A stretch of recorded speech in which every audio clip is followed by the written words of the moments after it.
link with the recording for this presentation here, probably later today or tomorrow at the latest. All right, so what I'm going to introduce you today is what I call the true cost of moving calculator. This has been in game day coaching for a while, so some of you may have found this in game day coaching. But otherwise, I'm going to review this today and show you how I use it. And in a nutshell, what I'm doing is that I'm going to show you here in a second what's called the critical path to sales, and show you where this comes into play during your sales process. It definitely revolves around pricing. So when you're presenting pricing, but it helps people logically justify choosing you versus going with one of your competitors or going with a used home. So this is where, if we look at the Ubix lifecycle stages, this is where you're typically going to use it. We've got lead to prospect and then prospect to buyer. So normally the calculator is used with final pricing. So the way that I always look at pricing is you begin with a preliminary with a range, purposely. Get them into some sort of a deposit, whether it be a homestead reservation or plan deposit, and then you're going to go ahead and you're going to give final pricing in order to get them into a buyer.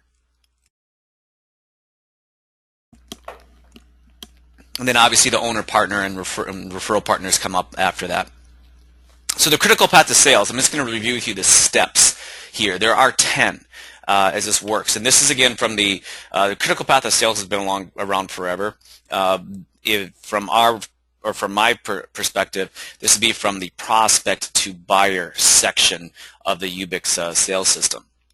So we have to greet someone first time, whether it's in a model home, whether we're meeting them at a coffee shop, but there's got to be that first face-to-face meeting. Then we get into our needs analysis. Now, those of you that are getting most of your leads online, you're going to do a needs analysis on the phone. But there still may be some things that you need to do when you meet them on site, some additional questions you need to ask. And if they're meeting at the model home for the first time and you've never met them on the phone, obviously you got to go through the full needs analysis. Then we get into our presentation. That's simply the overview of your community, overview of your neighborhood, and your builder story or your positioning statement. Then we get into the demonstration. So this can be done from an iPad, or it can be done walking someone through a model home or a showroom. But we're demonstrating what we have available, asking questions based on their needs, wants, and wish list, getting notes from them about what they want, and we're going to use that for our preliminary pricing.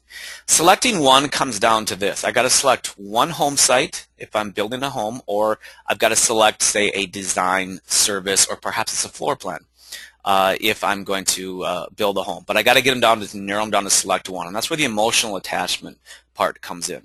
Then people are going to object. Okay, so your price is too high, the location's not right, you know, whatever, you got all sorts of objections. Well, once I get through the objection phase, I get to number 7, which is logically justifying with finance. And this is typically where you're presenting your final pricing. So we're going to get into depth in that. Now, the last 3 phases of the critical path are I'm going to make the final close. If I don't get someone to, say, sign the dotted line right away, I have to continue to follow up. And then once I get the purchase agreement, I will follow through. This is with my fulfillment. So I'm following through, and at this point, of course, also I'm going into the buyer stage where I'm going to start my referral program, my system for getting more referral leads. So let's take a closer look at this as it relates to the prospect to buyer process. So it starts with your send ahead. And your send ahead includes the needs, wants, and wish list. So that's going to be used in with demonstration and pricing. I take those notes. They say, oh, I need this, I want this, I wish I could have this. I can walk through, get more feedback when I'm doing my demonstration. Again, that can be via a tablet with photos, or it could be via a model home or a showroom. Then I get into my preliminary pricing, and that's usually to get people into a deposit. And then finally, when I get them to a buyer, I'm going to do my final pricing. And this is where the true cost of moving comes into play. And then obviously a purchase agreement. So the true cost of moving worksheet, again, is helping people logically justify going with you. And if you think about the purchase process, it always begins emotionally. Emotionally, I really want that new car, or I really want, a new kitchen, or I really want a brand new home because I have emotional reasons tied to it. But when it comes down to it, when it comes down to having someone sign on the dotted line, they have to logically justify doing it. So it goes from emotional to logical. And people can logically justify anything. I mean, if you look at some of the purchase decisions either you have made or you know people have made in the past, you know that they can do about anything. Here, what we're going to do is we're going to take into consideration all of the tax, potential appreciation, you know, and financial, you know, logical aspects of owning a home versus renting. And sometimes it's going to be pushing that budget, right? Because everyone always has a budget, but they always want to push it. And so we're going to look at how you can logically justify, you know, letting them push their budget. All right, so we'll get into it a little bit closer here. I'm going to pull up the worksheet. And this is just a simple Excel spreadsheet. There are 3 tabs on here. So I have renting versus owning. So if you're dealing with first-time home buyers in here, you will compare, you know, what they're paying in rent right now to what they would be paying if they owned a home. Then the next tab is on the current home. Say they already own a home, and they're looking at their new home budget. And then the final tab down here is their budget, but versus proposed, right? Because everyone says, well, I have my budget is $500,000, but you know, if I take all my needs, wants, and wishes, and I put them all in there, I'm at $550,000. So, you know, the question is how do I get somebody to, you know, go ahead and purchase $550,000? So we'll start with the rent versus own first. Each of these calculators, if you, this is what you're looking at right now, is really the results page, but each of them has a little calculator right down here at the bottom. So what you do is you're going to go ahead as you get your pricing presented, and you're going to go ahead and fill out this calculator. And there's some information that you're going to need to ask in order to do so ahead of time. So first of all is your annual new home interest rate or annual interest rate. So we're at 4.5% right now. That might be a little bit high, might be a little bit low. You know, I guess I'm not exactly sure, but we'll leave it at 4.5%. So purchase price of a new home. And here it's $258,500. Let's just put in $300,000 there. Oops, not $3,300,000, and not 30 either. Okay, 300. There we go. How about that? Third time's a charm. Okay, so 300 grand. Now we're saying what are they current paying in rent? So that's what you need to find out what they're renting for. So let's, in this case, it's $1,600 a month. So they're going to amortize the loan over 30 years. How much are they going to put down? So in this case, we have 3.5% right now. Let's just say they're going to put down 5%. Association dues. So if they're moving into a townhome of yours, you could put the association dues in here. But let's just say they're moving into a single-family home, so there's no association dues. Real estate taxes annual. Let's just go up with this. Let's just say these are $2,500. Their old insurance annual. You know, what are they paying for right now for renter's insurance? And then you put their new insurance annual in here. So let's, in this case, say it's $1,200. Now, combined state and federal tax bracket, I put a link on here. This is thebankrate.com, and you can look up taxes for more or less any state out there. Now, if you're in Texas, where Yvonne is, Yvonne, I think Texas might have no state income tax, which is great. Whereas if you get into a state like Minnesota, where I'm at, I think it's close to 7%. So there's always going to be a federal and a state tax brackets. You're going to combine those. So you can look up, again, what the taxes are for your state and also the federal taxes. You need to get an income range of what people are in. And then annual appreciation. Now, using this in the last few years, you really have put 0 in here. You just hope it holds true. But now there are some marketplaces that are starting to show appreciation again. And so you might want to go back and look at historically what homes have appreciated.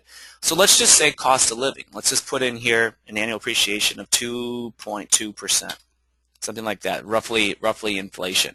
And that's probably very conservative. Some areas, you know, have appreciated dramatically, but let's just be very conservative here and look at historically what's happened. So what we're going to look at here now is the differences. So in this case, the new home is $300,000. Down payment, they're putting down 5%, so that's $15,000. So they're going to have a mortgage amount of $285,000. So comparing to renting, well, they're not buying anything for renting, so this is 0. They don't have to put any down payment into it, and there is no mortgage. The rental payment with principal and interest is going to be $1,600. Excuse me, the rental payment is $1,600. The principal and interest is going to be $1,444.05. Now, taxes, there's none for renting because that's included there. For the new home, it's going to be $208. insurance, $1,250, $100 for the house. Then there's no association dues for either. So we look at the private mortgage insurance in this case. They put down 5%. If usually it's less than 20%, there's some sort of a private mortgage insurance. So I made an estimate there. So you got a total payment here of $16,1250, and this one is $1956.39. Okay, so now what we do is we take into consideration the annual interest that somebody pays. So in this case, they're going to pay $12,825 in annual interest, and that's 100% deductible. That annual taxes they pay are going to be $2,500, and that's 100% deductible. Now here I look at what is the standard if someone does not, if they do not itemize their taxes. What's the standard deduction if they are married filing jointly? Well, for 2012, it's $11,900. Over here, I made a note, if they're single, it's $5,950, and if they're a head of household, it's $8,700. So in this case, we'll assume it's a married couple buying this home. So total deductions here for renting is going to be $11,900, but for owning this home, well, their real estate taxes and their mortgage exceed their standard deduction, so they're at $15,325. So now they're in the combined state and federal tax bracket is 22%. So I multiply 22% by these numbers, and I get an annual deduction for renting of $26.18. For owning, I get $3371.50. So from a monthly deduction, that's $218.17 and $280.96. Now I realize our deductions come annually, but what we're trying to do is show people monthly. This is what your nut is monthly. So our additional monthly tax savings now are about $63. About $63. Now let's go back to appreciation. We're buying a $300,000 home, and we're going to say appreciation, we're going to be very conservative, we're going to say 2.2%. Well, with renting, the only thing that's going to go up is really your rent payment. Not, obviously, there's no investment there. So here's an additional $6,600 in yearly appreciation. So now if I break that down to monthly appreciation, it's $550 a month. This home is going up in value. So if I come over here and I look at summarizing, I have a $285,000. I buy the new home for $300,000. My annual appreciation is 2.2%. Tax bracket is here. Current insurance is here. So my mortgage amount is going to be $285, 4.5% for 30 years. Here's my taxes, my homeowner's insurance. So my new PITI, principal interest taxes insurance payment, is $1956.39. Here's my rental payment. Here's the difference. Here's the additional monthly tax savings. Here's the additional monthly appreciation. I take the tax savings and potential appreciation of owning, and then I look at the difference here in my net monthly payment of owning. So my total monthly payment, my net payment here, so less monthly tax savings and potential appreciation, is $1,343.60. Now I'm renting this comparable home, $16,1250, and it may not even be comparable. So the difference is that owning costs less. Owning costs less, renting costs more, to the tune of about $270 per month. $270 per month. So that is how you help someone logically justify buying a home versus renting. You go through all of the benefits, which would include obviously taxes and potential appreciation. Now on appreciation here, you really just have to go by what is realistic in your particular micro market. And that's pretty easy to see because your local MLS usually tracks micro markets. They'll look at your median sales price, your average sales price year over year. And so you can see what's happening from both an increase in a price per square foot. This is again for used homes, and an increase in the median and average sales prices. Okay, so that's tab number one, renting versus owning. Now let's go to the current home that you're living in versus your budget. So in this case, the scenario is that somebody is living in a $300,000 home, and they want to move up to a $500,000 home. And so right now we say they have $100,000 equity in their home, so they owe $200,000. And they're going to take that same $100,000 and put it into the new home. So they're looking at a mortgage amount now of $200 versus $400 for the new home. Here's my principal and interest for each, my monthly taxes for each, and by the way, all this is calculated right here.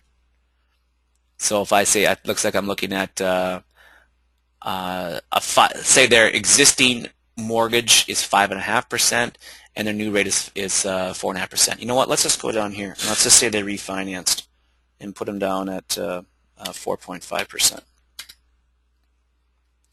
Old real estate tax is $3,000. New real estate tax is $5,300. Old insurance, new insurance.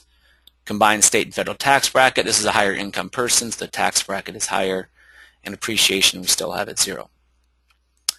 So we're looking at the old private mortgage insurance here. If you need it, you have it there. Otherwise, you can remove that. But old investment is $1,446.73 a month. New is $27.85.13. So I go back through the same scenario. I'm looking at my interest and my taxes deductions, total deductions here, times my tax bracket. In this case, my total monthly deductions end up being $375 for my old house, my current home, and $728.13 for my new home. So I have an additional $353.13 in tax savings on my new home. Now appreciation I put at 0. But let's just go back to the other scenario and say, well, let's put in a 2% appreciation. So the old house is going up at $6,000 a year, the new house about $10,000 a year. So my additional appreciation here is $4,000. So in this case, I go to my summary, and my real cost of ownership after taxes and appreciation is an additional $651.94. See, and up here, it looks like it's almost $1,300 more. So it's really half of that, about $651.94 when I take everything into consideration. And then the last scenario, which I won't get into in a whole lot of detail, is where you take their budgets. They told you, hey, I only want to spend 500 grand. But then you're putting together all the numbers and you're saying, well, you know what, everything you told me, you're going to be pushing 550 or make it $1 million and 1.2 million, whatever it is. But here you go through and you do the same scenario. So I'm focusing on 20% down here. Here's my mortgage amounts. Again, I go through the same thing. Let's just go here. Let's just say an appreciation of 1%. And I get down here and it summarizes the same thing. What is the real cost each month after taxes and appreciation? If I get everything I want and I spend $550 versus my budget of $500. Well, it ends up costing you after taxes and appreciation about an additional $172 per month. So you get into upper income levels for people, and you know what? That's doable. That's not that big of a deal. So this all goes back to people getting fixated on the price up front versus really looking at what are they getting at the end. And remember, it's always emotional. It's an emotional bond with your service or homes or home site, and then it has to be a logical justification. So I can go to someone now and say, you know, for $172 a month, they can say, well, geez, you know what? We take the family out to eat twice a month, and you know what? We spend $172 taking them out to eat. Family of 4. It's not hard to do. So it's real easy then for people to say, well, we just cut that out, and you know we can get exactly the home that we want. So people will logically justify this. And they can figure out where they want to pull the money from after you show them the true differences. So the way I work this is I would go ahead when I'm presenting pricing, and I would go ahead and I would present, you know, if I'm working with a renter, I'm going to present this worksheet right along with my pricing. So once I get to my final price, you know, I've got my base and then I've got my itemized prices on there.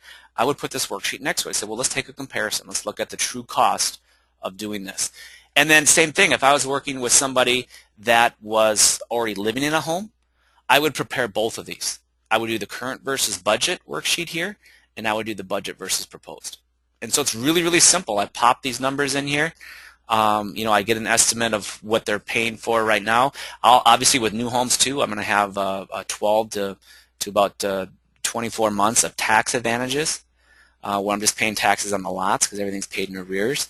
And so I can show them, you know, how they can be saving money right up front, you know, based on what they're paying in taxes right now. So this is, again, how do I help people logically justify going with me. Logically justify going with me. And so I take these worksheets, print them out, and I go right through them with them. They have all the numbers. And of course, don't forget, obviously you are not a tax professional, so they are going to want to contact their tax professional, to solidify these numbers. But all the information that you're pulling on here is from resources online. So I go right to the federal government site. I go, right to a Bankrate site, which is a huge site with all the information that you need as far as getting accurate information there.